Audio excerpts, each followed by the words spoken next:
All right, the seventh cure. All right, increase thy ability to earn. This day do I speak to thee, my students, of one of the most vital remedies for a lean purse. Yet I will talk not of gold, but of yourselves, of the men beneath the robes of many colors who do sit before me. I will talk to you of those things within the minds and lives of men which do work for or against their success. So did Arcad address his class upon the seventh day. Pay attention, you can hear the noise. Not long ago came to me a young man seeking to borrow. When I questioned him the cause of his necessity, he complained that his earnings were insufficient to pay his expenses. Thereupon I explained to him, this being the case, he was a poor customer for the moneylender, as he possessed no surplus earning capacity to repay the loan. What you need, young man, I told him, is to earn more coins. What dost thou to increase thy capacity to earn? All that I can do, he replied. 6 times within 2 moons have I approached my master to request my pay be increased, but without success. No man can go oftener than that. We may smile at his simplicity, yet he did possess one of the vital requirements to increase his earnings. With him was a strong desire to earn more, a proper and commendable desire. Preceding accomplishment must be desire. Thy desires must be strong and definite. General desires are but weak longings. For a man to wish to be rich is of little purpose. For a man to desire 5 pieces of gold is a tangible desire which he can press to fulfillment. After he has backed his desire for 5 pieces of gold with strength of purpose to secure it, next he can find similar ways to obtain 10 pieces and 20 pieces and later 1,000 pieces, and behold, he has become wealthy.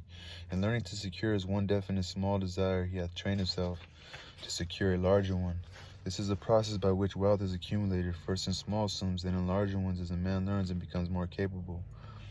Desires must be simple and definite. They defeat their own purpose should they be too many, too confusing, or beyond a man's training to accomplish. As a man perfecteth himself in his calling, even so doth his ability to earn increase. In those days when I was a humble scribe, carving upon the clay for a few coppers each day, I observed that other workers did more than I and were paid more. Therefore did I determine that I would be exceeded by none, nor did it take long for me to discover the reason for their greater success. More interest in my work, more concentration upon my task, more persistence in my effort, and behold, few men could carve more tablets in a day than I. With reasonable promptness, my increased skill was rewarded, nor was it necessary for me to go 6 times to my master to request recognition. The more wisdom we knew, the more we may earn. That man who seeks to learn more of his craft shall be richly rewarded. If he is an artisan, he may seek to learn the methods and tools of those most skillful in the same line. If he laboreth at the law or at healing, he may consult and exchange knowledge with others of his calling. If he be a merchant, he may continually seek better goods that can be purchased at lower prices. Always do the affairs of man change and improve, because keen-minded men seek greater skill that they may better serve those upon whose patronage they depend. Therefore, I urge all men to be in the front rank of progress and not to stand still lest they be left behind. Many things come to make a man's life rich with gainful experiences. Such things as the following a man must do if he respects himself. He must pay his debts with all the promptness within his power, not purchasing that for which he is unable to pay. He must take care of his family, that they may think and speak well of him.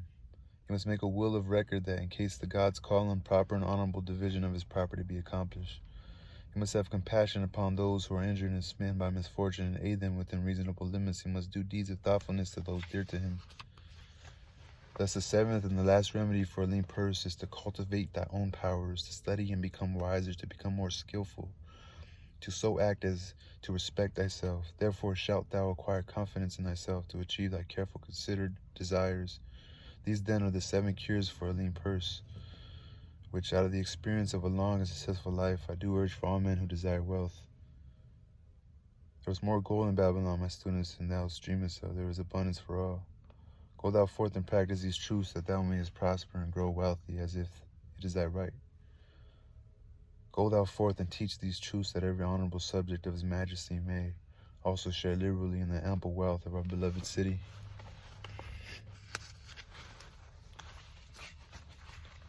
All right, that was the end of that chapter, 7 cures for a lean purpose, or 7 cures for a lean purse. This was the end of the 7th. Peace.